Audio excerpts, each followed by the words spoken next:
حضرت معاذ بن جبل رضی اللہ تعالیٰ عنہ، آپ اس کو بیان کرتے ہیں ان الاوزاعی و ابن صوبان ان مکحول ان مالک ابن یخامر ان معاذ بن جبل۔ حضرت معاذ بن جبل فرماتے ہیں ان نبی صلی اللہ علیہ وسلم قال کہ نبی پاک علیہ الصلوۃ والسلام نے فرمایا یطلع اللہ الی خلقہ لیلۃ النصف من شعبان، کہ رب تعالیٰ 15 شعبان کی رات کو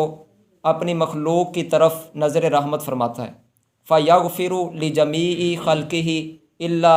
مشرکین او مشاہنین، تو رب تعالیٰ اپنی ساری مخلوق کی بخشش فرما دیتا ہے، ہاں جو مشرک ہوتا ہے یا جس کے دل میں کینہ ہوتا ہے کسی مسلمان کا، اس کو نہیں بخشا جاتا، باقی سب کی بخشش کر دی جاتی ہے۔ یہ حضرت معاذ بن جبل رضی اللہ تعالیٰ عنہ نے اس کو بیان کیا۔ صرف یہ بتانا ہے کہ یہ کن کن کتابوں میں اور ان کے جو محققین ہیں انہوں نے اس بارے میں کیا حکم بیان کیا، تو ان میں سے یہ سب سے پہلے السنہ امام ابن ابی عاصم 287 ہجری میں فوت ہوئے، انہوں نے اپنی کتاب السنہ میں اس کو بیان کیا، روایت نمبر 512۔ البانی ہی یہ جو وہابیوں کا ہے، اسی نے اس کے بارے میں کہا، اس کی تحقیق اس حدیث کے بارے میں، حدیث صحیح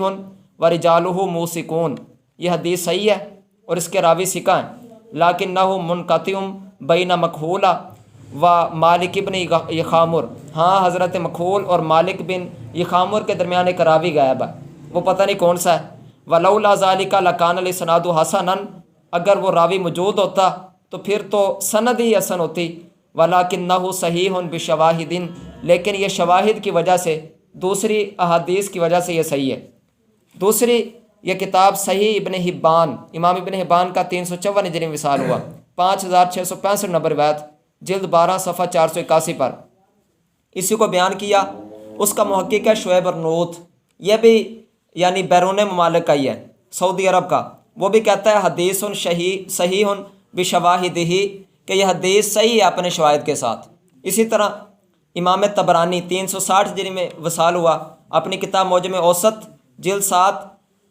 روایت نمبر 6776 بیان کرتے ہیں، اور اپنی دوسری کتاب معجم کبیر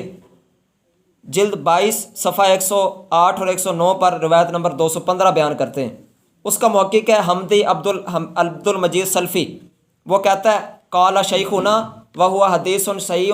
لشواہدہ الکثیرہ، وہ کہتا ہے کہ ہمارے شیخ نے کہا کہ یہ حدیث اپنے کثیر شواہد کی وجہ سے صحیح ہے، اور آخر میں کہا فہذہ الطرق الکثیرۃ لا یشک من وقف علیہا ان الحدیث صحیح،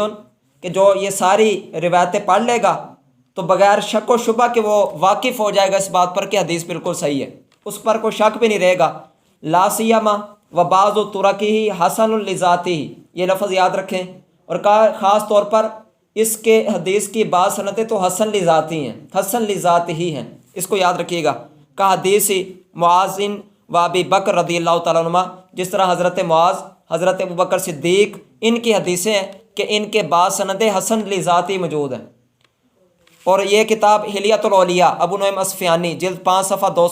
191 پر بھی امام ابو نعیم اصفہانی 430 ہجری میں فوت ہوئے، انہوں نے اس کو بیان کیا۔ امام بیہقی 458 ہجری میں فوت ہوئے، انہوں نے اپنی کتاب شعب الایمان میں بیان کیا، جلد 5 صفحہ 360 روایت نمبر 3552۔ اس کا محقق ہے دکتور عبدالعلی عبدالمجید حاصر،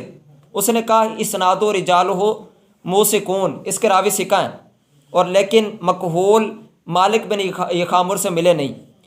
آخری بات یہ کہ امام حیثمی رحمۃ اللہ علیہ 807 ہجری میں فوت ہوئے، آپ نے اپنی کتاب مجموع الزوائد جلد 8 صفحہ 126 روایت نمبر 12960 یہی بیان کی حضرت معاذ بن جبل کی، اور کہا رواہ الطبرانی فی الکبیر والاوسط ورجالہما ثقات، امام طبرانی نے اپنی کتاب المعجم کبیر اور معجم اوسط میں بیان کیا، اور ان دونوں روایتوں کے راوی ثقہ ہیں۔ تو یہ سارے بالکل محققین اور ہمارے بڑے علماء، ان سب نے شواہد کی وجہ سے اور ان ساری احادیث کو دیکھ کر بالکل صحیح قرار دیا، بعض نے حسن قرار دیا۔ آپ کو بتاؤں بہت سارے کہتے ہیں صحیح نہیں ہے، کوئی حدیث صحیح ثابت نہیں ہے، تو اس میں بھی وہ عوام کو دھوکہ دے رہے ہوتے ہیں۔ صحیح نہ ہو عوام کے نزدیک، چونکہ ہم نے یہی پڑھا ہوتا ہے نا، یا کوئی چیز صحیح ہوتی ہے غلط ہوتی ہے، ایسی بات ہے نا، یا ایک چیز صحیح ہوتی ہے غلط ہوتی ہے، یہ صرف ہماری عام گفتگو اور اس طرح کی باتوں میں ایسا قاعدہ ہے، حدیث میں ایسا قاعدہ نہیں کہ جو حدیث صحیح نہ ہو وہ غلط ہو جاتی ہے، بلکہ حدیث کے تو قاعدے مختلف ہیں۔ صرف یہ مختصر بات عرض کر دیتا ہوں، صفحہ نمبر 46 پر ابن حجر اسقلانی 852 ہجری میں فوت ہوئے، شرح نخبۃ الفکر ان کی کتاب ہے، یہ سارے مدرسوں میں پڑھائی جاتی ہے، بلکہ وہابیوں نے اس کتاب کا ترجمہ بھی کیا ہوا ہے، اور یہ قاعدہ سب کے نزدیک متفق ہے۔ آپ فرماتے ہیں کہ یہ پہلی قسم ہے مقبول کی، وہذا اول تقسیم المقبول الی اربعۃ انواع، یعنی جو حدیث مقبول ہے نا، جو حدیث قبول کی جاتی ہے اس کی 4 قسمیں ہیں۔ ان میں سے پہلی قسم ہے صحیح لذاتی، دوسری صحیح لغیری، تیسری حسن لذاتی اور چوتھی حسن لغیری۔ جب کسی حدیث کو صحیح لذاتی، صحیح لغیری، حسن لذاتی، حسن لغیری کہہ دیا جائے تو آپ سمجھ جائیں یہ صحیح ہے اور اس کو قبول کیا جائے گا، لیکن یہ دھوکہ دیتے ہیں جو حدیث صحیح لذاتی نہ ہو، وہ کہتے ہیں یہ صحیح نہیں ہے، حالانکہ وہ حسن ہوتی ہے یا صحیح لغیری ہوتی ہے، وہ عوام تک پہنچ نہیں دیتے، عوام سمجھتی ہے یہ صحیح نہیں ہے تو اس کا مطلب غلط ہے، تو وہ یہ دھوکہ ہے۔ کچھ جھوٹ ہی بول دیتے ہیں کہ ضعیف ہیں، جنہوں نے ضعیف کہا وہ بالکل جھوٹ بولتے ہیں، واضح طور پر حضور علیہ السلام کے منبر پر بیٹھ کر جھوٹ بولتے ہیں جو ان احادیث کو ضعیف کہتے ہیں۔ رب تعالیٰ سمجھنے کی توفیق عطا فرمائے۔